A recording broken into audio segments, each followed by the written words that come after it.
Vamos então agora dar continuidade ao nosso Fórum Esfera 2024 com o painel Infraestrutura, Alicerces para o Crescimento.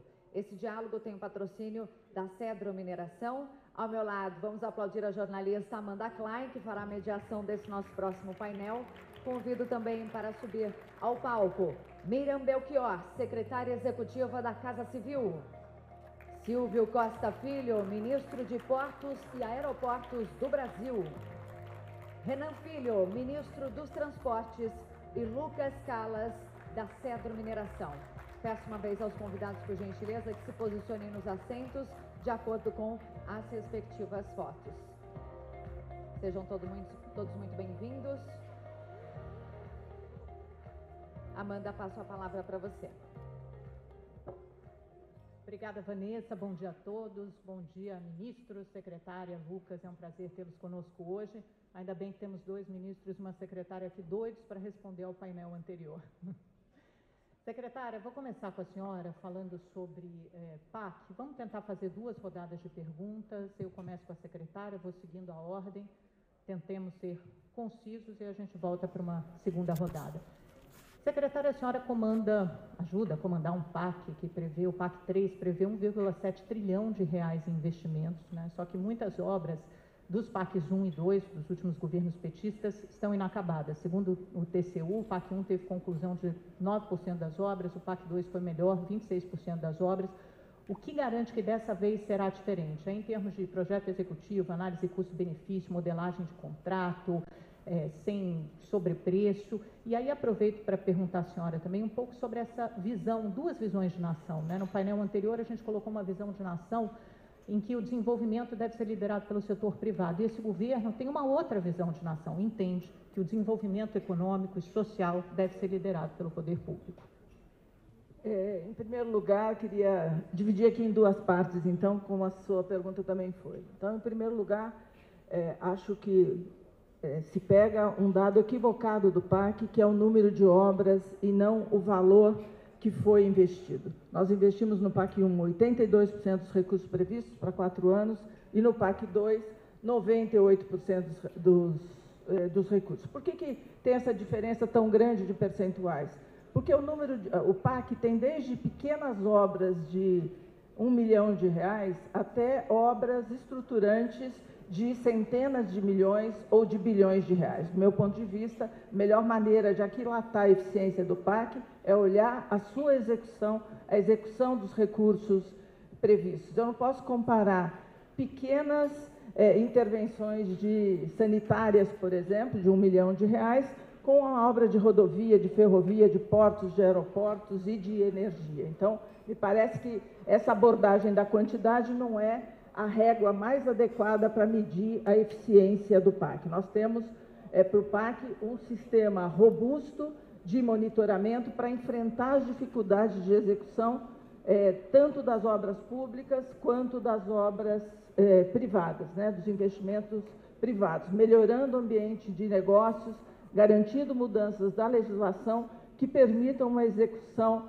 mais ágil desses investimentos, porque a taxa de investimento do país, de fato, é baixa e precisa crescer. A sua segunda pergunta era de... Sobre, diferentes visões de desenvolvimento econômico. Sim, né? Eu acho que é importante, é fácil colocar 8 ou 80, né? E a visão que o presidente Lula imprime no governo é da sinergia entre investimento público e privado. Para nós não tem 0 ou 1, né? É só essa soma de esforços que será capaz de fazer o nosso país se desenvolver.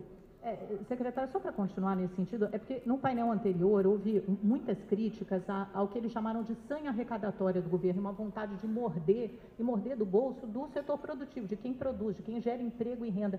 Como a senhora responde a isso? Por que não cortar gastos? Por que sempre pela via arrecadatória? Amanda, eu queria aqui, você me pediu para ser curta, então eu faço minhas palavras do presidente do Tribunal de Contas, Bruno Dantas, né? Como é que você equilibra o gasto público, que tem regras bastante rígidas, quando há um conjunto enorme de medidas promovendo novas desonerações. Não há equilíbrio possível. Na verdade, independente da discussão sobre o conteúdo da proposta enviada pelo ministro Fernando Haddad ao Congresso essa semana e outras, é necessário enfrentar a questão do equilíbrio fiscal dos dois lados, não só do lado da despesa, mas também do lado da receita. Quanto mais desonerações tivermos, você desequilibra essa balança. Então, eu queria aqui agradecer ao ministro Bruno Dantas, que me economiza o tempo dessa mesa para responder essa questão.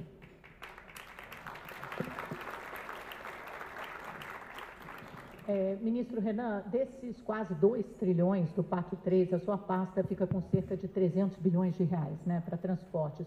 Como fortalecer os investimentos em infraestrutura, em transportes, num ambiente em que muitas vezes há insegurança jurídica e falta previsibilidade até regulatória, né? Como é que serão esses novos leilões? Tem muitos leilões até de obras que estão interrompidas, que estão inacabadas e têm que ser refeitos.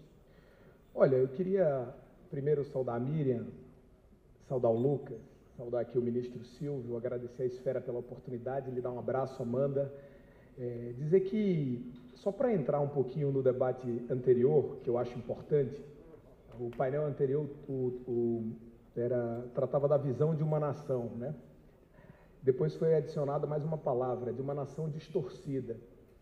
A gente também tem que ter cuidado para a gente não ter também uma visão distorcida de uma nação.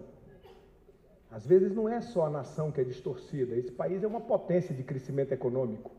A gente é um dos países que mais crescem no mundo. Desde que o presidente Lula assumiu a presidência da República, a gente saiu da 12ª economia para a 8ª economia do planeta. Faz isso contendo inflação, gerando emprego. Faz isso batendo recorde de balança comercial. Faz isso dando exemplo à nossa região. O Brasil é o único país moderno, pujante, economicamente capaz do sul global, talvez tirando a Austrália. Na América do Sul nem se fala. Tem gente que prefere a Argentina. Eu prefiro o Brasil. Então, isso precisa ser colocado para que a gente encontre, no ambiente da democracia, porque a gente está vivendo um momento muito novo mesmo. A gente hoje tem, inclusive, grande empresário de oposição ao governo, tem grande empresário que apoia o governo, mas é exatamente esse debate democrático, esse debate claro, que vai fazer o Brasil encontrar um caminho. O presidente Lula não acha que quem tem que liderar o crescimento do Brasil é o setor público. Ele nunca falou isso, ao contrário. O presidente Lula é quem mais fez concessão, quem mais fez leilão de concessão de rodovia, faz mais barato do que os estados.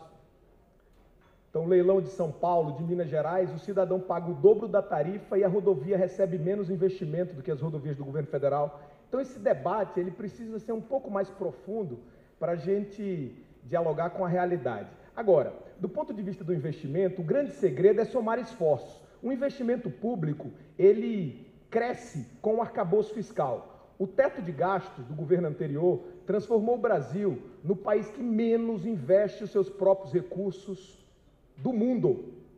Só para que a gente tenha uma noção do que isso significa, Amanda, o Uruguai, no ano de 22, investiu $1 bilhão em infraestrutura, enquanto em 22 o Brasil, sob a égide do teto de gastos, investiu $1 bilhão e 400 milhões lá no Ministério dos Transportes, que era eu e o Silvio juntos, no Ministério da Infraestrutura. Apenas 7 bilhões de reais foi investido, igual ao Uruguai.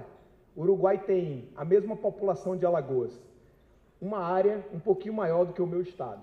E o Brasil tem 200 milhões de habitantes. Então, fortalecer o investimento público não é uma vontade do presidente Lula, é uma necessidade inexorável do país. Mas isso precisa vir acompanhado, e aí concluo para voltar adiante, da queda da taxa de juros, do fortalecimento do ambiente econômico, para a gente ampliar a capacidade de atrair o capital privado. Está ali o presidente do BNDES, estão aqui grandes empresários do Brasil, que sabem que, com o presidente Lula, não há diversidade entre governo e empresário. Ao contrário, haverá parceria, porque essa parceria, somando esforços, como a Miriam diz, como disse o Bruno, que fará o Brasil voltar a crescer. E nós já crescemos 3 no ano passado, 2,5.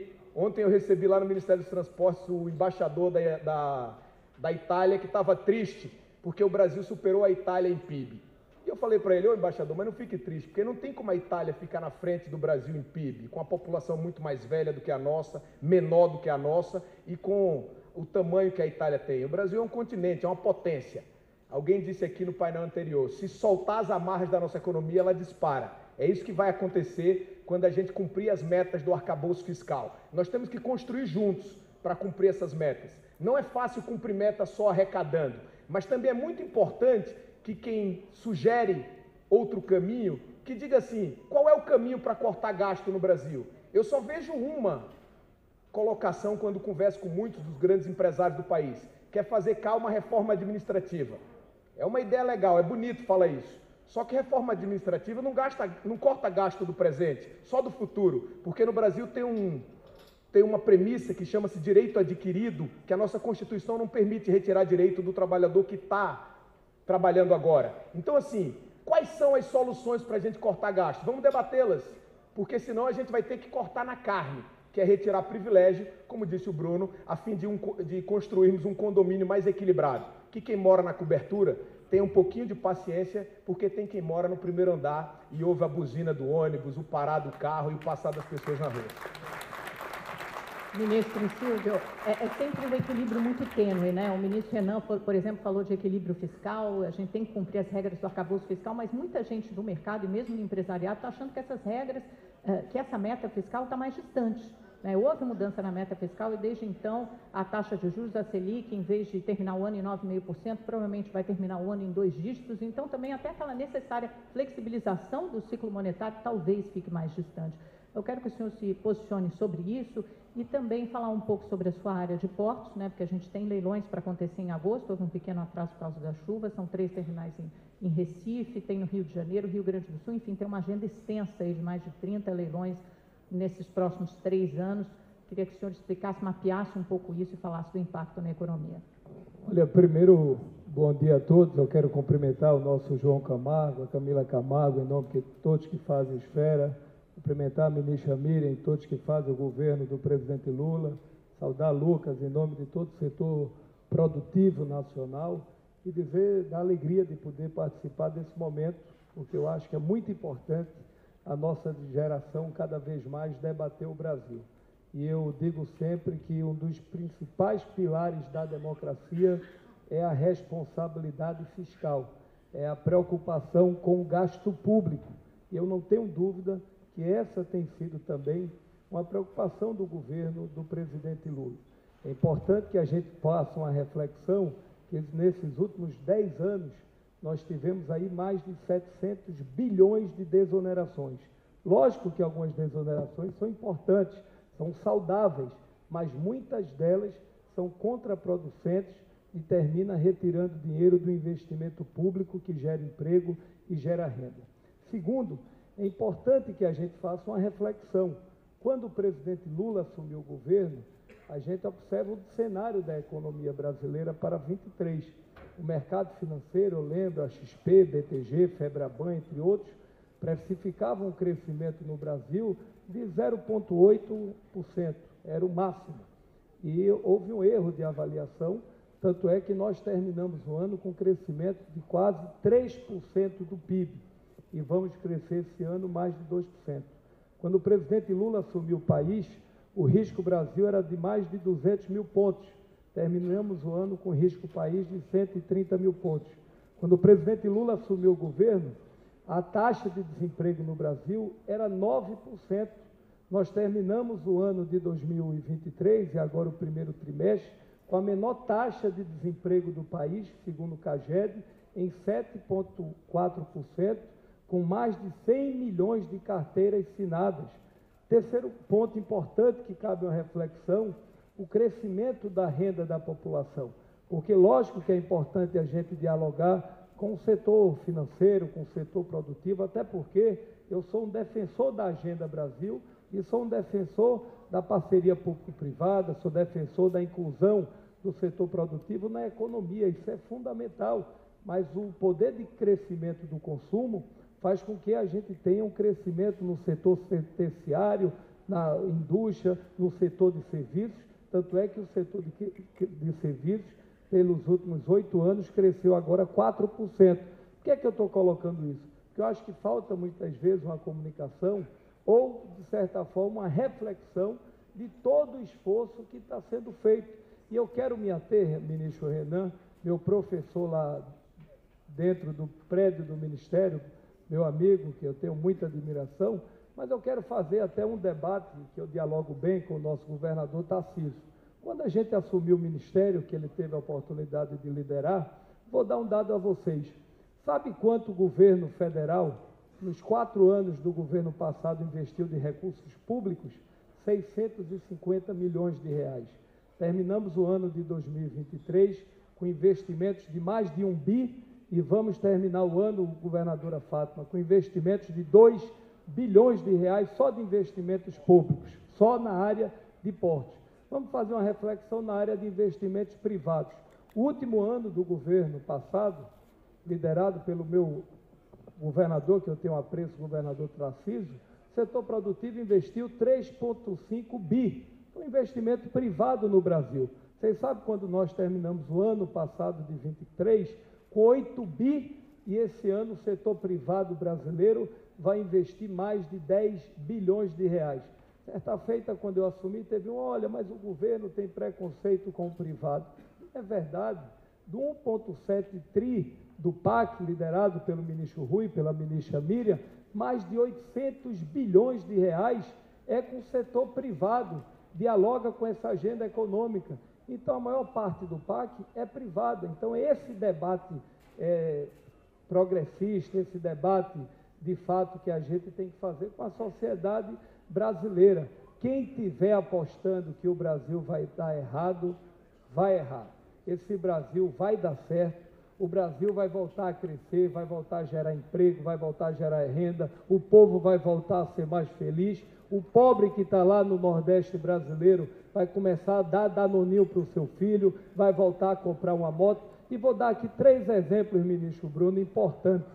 Eu não acredito que o setor automotivo sinalizou investimento no governo anterior de 8 bi. O setor automotivo brasileiro vai investir no Brasil, nesses próximos 5 anos, mais de 100 bilhões de reais. Semana eu recebi a CCR lá, a CCR no governo passado investiu 8 bi em 4 anos. Só no ano passado a CCR investiu 6 bi e esse ano vai investir 8 bilhões de reais. Então eu acho que esse é o mundo real que nós estamos vivendo e é esse debate que a gente precisa fazer com o Brasil. Olha, o túnel de Santos, 100 anos, mais de 30 governadores de São Paulo falaram do túnel de Santos, 20 governadores. O túnel de Santos vai sair agora, democraticamente, com a parceria do presidente Lula com o governador Tarcísio, investimentos de 6 bilhões de reais é a obra do PAC. Então, esse debate, eu acho que a gente do próprio governo precisa também, ministra, fazer esse debate. A gente precisa debater. Todo fórum que tiver, doutor João, pode me convidar, que eu quero vir debater, porque eu acho que essa é a beleza da democracia. São as diferenças que constroem as convergências no Brasil, e a gente nunca precisou tanto de construir convergência e, sobretudo, pensando na futura geração do país. Muito obrigado. Lucas Callas é o nosso único representante aqui do setor privado nesse painel. Ficou numa posição mais difícil. Era o Alexandre, agora o Lucas, que está escanteado. Lucas, por que, depois de toda essa longa lista relatada aí pela secretária Miriam Belchior, pelos 2 ministros, por que mesmo assim o setor privado está tão insatisfeito? Eu queria que você contasse um pouco da sua experiência, né, com a Cedro Mineração, dos gargalos, das dificuldades, dos desafios que você enfrenta, de logística, de transporte, aí com tudo, portos, aeroportos, ferrovias, rodovias no Brasil, e qual o peso, qual o impacto que isso tem no seu custo, na sua competitividade, e também se o empresário é um termômetro do empresariado nesse momento, porque no painel anterior parecia bem desanimado. Bom dia, né? Bom dia a todos aí. Agradecer o João e a Camila para estar reunindo o setor público, o setor privado e falar um pouco aqui de reclamação, não, mas falar aqui dos ministros, né? Do Renan, do Silvio, do Alexandre, que eu acho que, na minha visão, estão fazendo um belo trabalho. Pô, o Porto do Rio, que você citou aí, vai sair o leilão em agosto, era um negócio de 20 anos que a gente estava esperando isso, de ter um pouco de de poder ter a saída com o minério nosso próprio. Nós vamos participar desse leilão, o grupo nosso, que é o investimento aí, se o grupo vier vencer, de quase 3 bi. A questão da celeridade dos ministérios, nós estamos aprovando uma short line na NTT, que eles estão dando toda a atenção, que é aproveitar melhor os ramais ferroviários existentes, né? Que a gente fala que Minas, os 2 grandes ramais foram construídos há mais de 100 anos pelo setor público. E hoje, os Estados Unidos hoje tem 630 ramais ferroviários short line, que é uma ferrovia curta para tirar o impacto de carretas nas DRs estaduais, federais e tudo. Então, essa questão da short line, para ter uma ideia, nós vamos tirar em torno de 3 mil carretas da rodovia, do trecho da morte, né, que é uma rodovia em Minas que passa de 3 a 4 mil carretas de minério por dia, né? E isso, ano passado foram mais de 70 mortes. Então, é um investimento do grupo nosso, um investimento privado de quase 1,5 bilhões.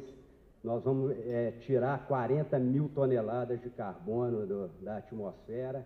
Então, nesse ponto, eu estou muito satisfeito. Eu acho que, nesse ponto, a celeridade dos ministérios, estou vendo o negócio acontecer. Então, a questão que eu acho que tem que ter também é a questão de uma estruturação financeira, né? Que a mineração em si, a gente conversa, falo muito ali com a Vale, com o Spinelli, com tudo, o minério de ferro vai passar por uma transição, uma revolução industrial, porque hoje, com a transição energética, emissão de carbono, todas as mineradoras vão ter que se adequar e passar para a produção de pellet feed, né, de redução direta. O que é isso? É um minério de altíssimo teor, com a sílica baixa, que diminui em 50% a emissão de carbono na atmosfera. E quem não partir para isso, eu brinco, mineração, não vai ser minerador mais, vai ser pedreira, entendeu? E o maior desafio nosso é a questão de estruturação financeira, né? Que hoje o CAPEX, toda planta hoje vai ter que ser readequada. O CAPEX para a parte de moagem, flotação, é 3, 4 vezes maior que o atual, mas isso aí num curto espaço de tempo, de 2 a 3 anos, quem não tiver nisso vai estar fora do jogo. Então, para crescer, nós vamos ter que ter estrutura financeira, né? Porque todo mundo acha que minerador é pecador, né? Isso aí é errado. Eu acho que, a gente gera emprego, gera renda, hoje temos vários trabalhos sociais, mais de 60 trabalhos sociais no nosso estado. A maior creche privada do estado de Minas é nossa, são mais de 700 crianças, com mais de quase 400 mil refeições por ano. Então, a gente investe...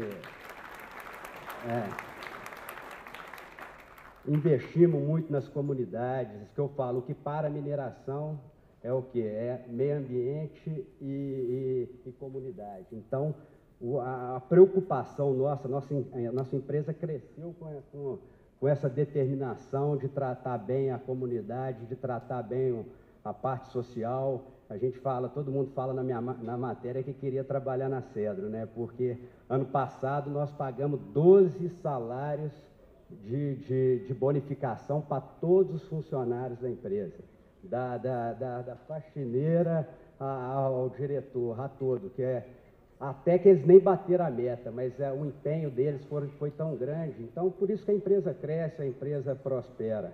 Então, é mais ou menos isso. E daqui a pouco a gente vai ter também um painel de sustentabilidade, vamos falar da importância, né? Transição energética, redução das emissões de carbono, isso tem que estar na cultura de todas as empresas e da sociedade, do governo, claro, também.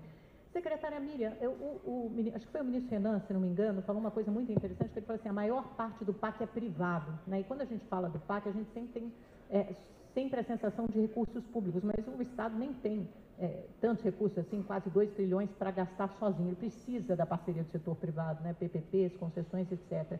Mesmo assim, a taxa de investimento do Brasil em relação ao PIB é historicamente baixa. Ano passado, 18%, a média mundial é de 26%. os nossos vizinhos latino-americanos investem mais do que a gente. Qual o caminho que o país tem que trilhar para aumentar de forma sustentável essa taxa de investimento? Porque, afinal de contas, é isso que nos vai fazer crescer de forma sustentável. Sem dúvida, Amanda, a taxa de investimento no país ainda é baixa, ela decresceu muito nos últimos anos, um dos objetivos principais do governo do presidente Lula é exatamente trabalhar nas condições para que a taxa de investimento cresça, pelas razões que você já explicitou na sua pergunta, né? Isso vale tanto para as condições regulatórias, mas também, como disse aqui o Lucas, pelas condições também de financiamento do investimento privado, né? Se a gente olhar o presidente do BNDES, Luiz Mercadante, vai estar aqui na sequência, certamente falará das iniciativas do BNDES, mas também de todos os bancos públicos, para gerar melhores condições para o desenvolvimento dos negócios no Brasil, né? E, em especial, dos investimentos. Acho que esse é um caminho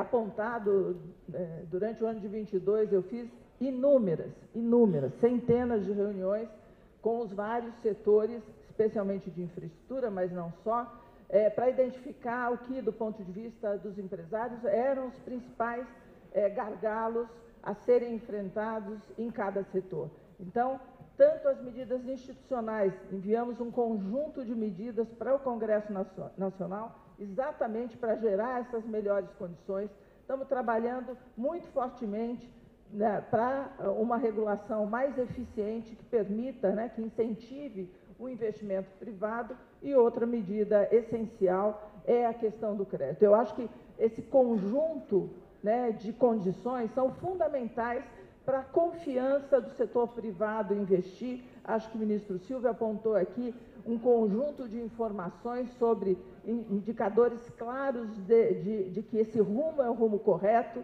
né? O setor privado está acreditando no nosso país, está acreditando que vale a pena investir, e o objetivo do presidente Lula, né? Garantir essas condições. Ele se reúne pessoalmente com os setores, se reuniu com todo o setor de proteína animal, com todo o setor de fruticultura, com a indústria automobilística, com a indústria química. Ele discute diretamente, olho no olho, ouve e cobra da sua equipe medidas para garantir que essas condições sejam geradas, porque o que ele quer é ver esse país crescer, ser mais justo e garantir à sua população as melhores condições de vida. Então, eu acho que é esse o caminho que a gente precisa trilhar para que a taxa de investimento volte a crescer. E lembrando, né, os últimos dados divulgados na semana passada de investimento, de crescimento do PIB do primeiro trimestre de 2024, já apontam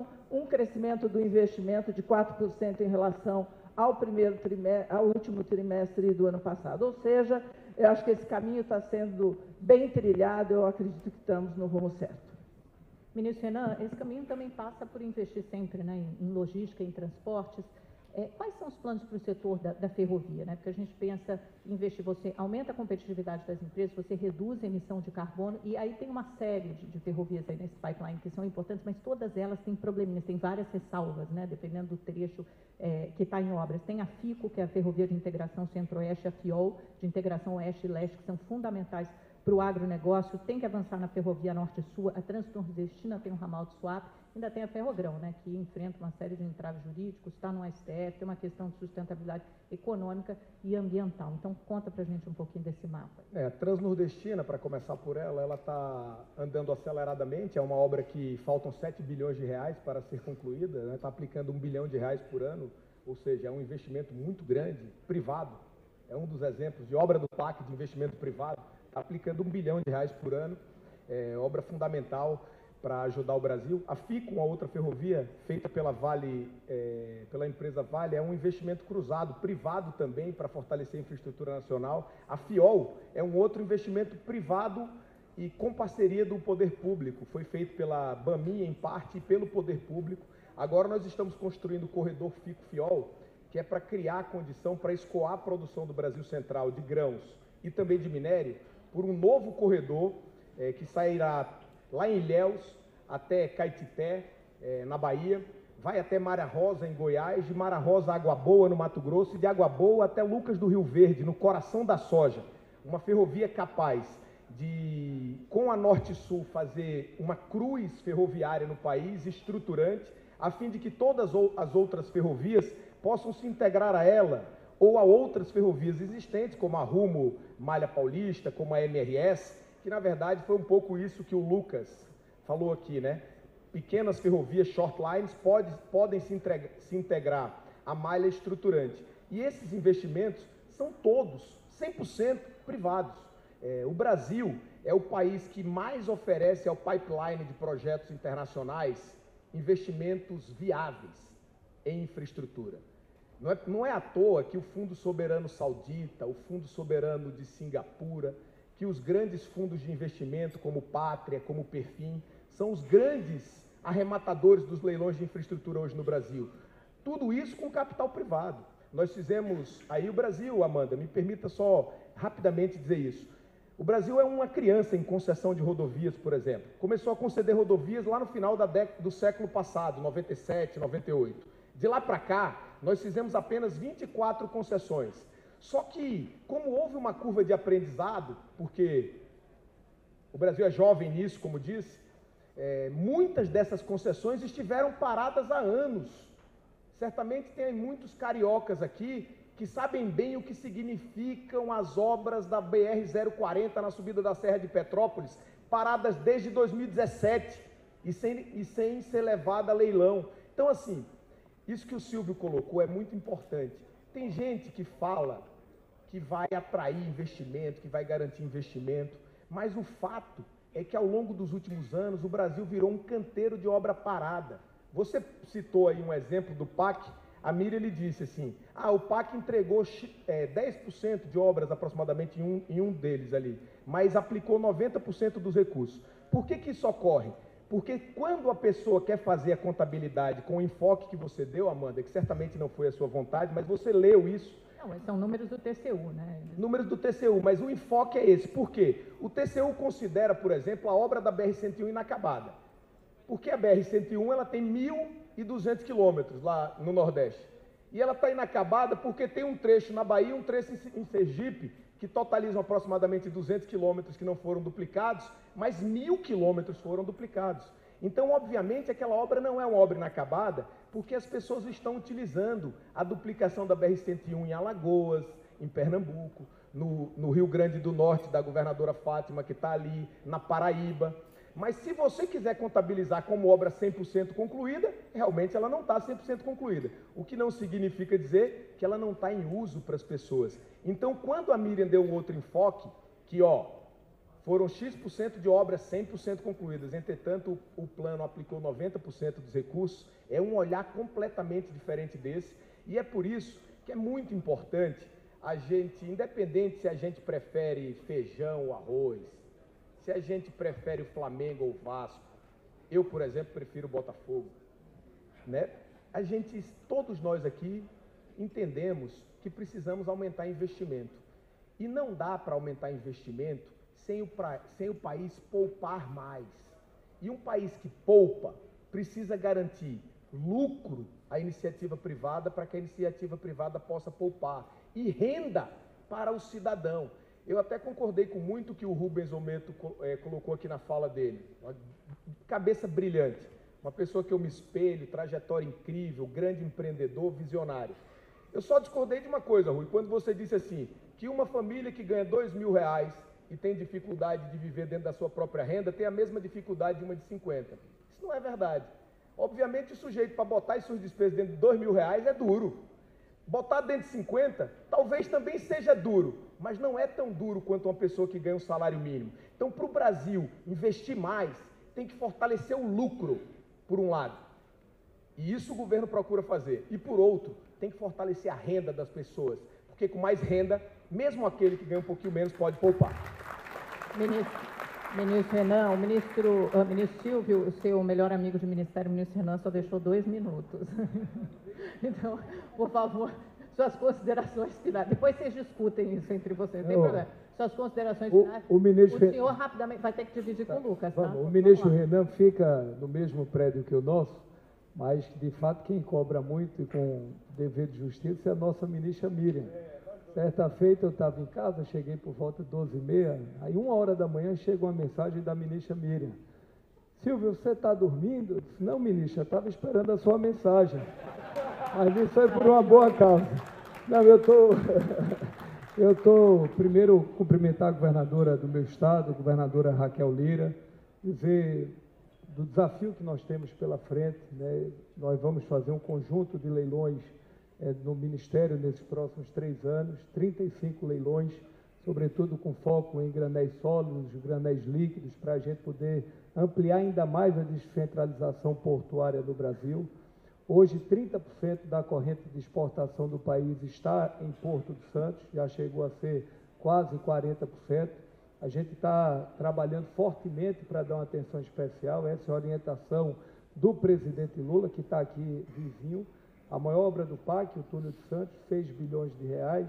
Vamos fazer a PPP da dragagem para, independente do governo de plantão ou do presidente da autoridade portuária, a gente poder avançar na dragagem para aumentar o calado de 14 para 17 e aumentar a nossa competitividade, né, perante navios maiores no mercado internacional. Nós estamos fazendo também a perimetral ao lado do governo do Estado, vamos fazer toda a recuperação dos moles para poder aumentar a competitividade.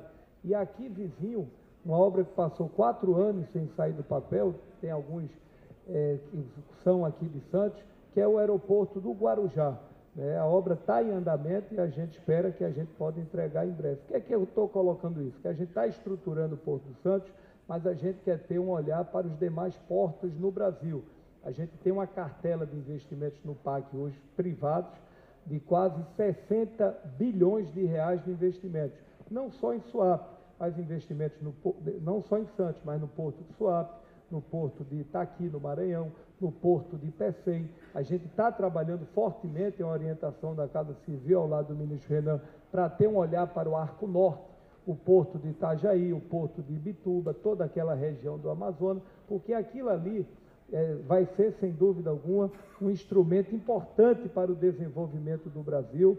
Nós tivemos no ano passado um crescimento de 6% no setor portuário brasileiro e entrando no aeroportuário, estou vendo ali tempo esgotado, vamos ter nesses próximos 2 anos e meio mais 10 bi de investimentos privados na área da aviação. O presidente Lula, ao lado das concessionárias, vai entregar 40 novos aeroportos até o final de 25. E tudo isso é desenvolvimento, é crescimento.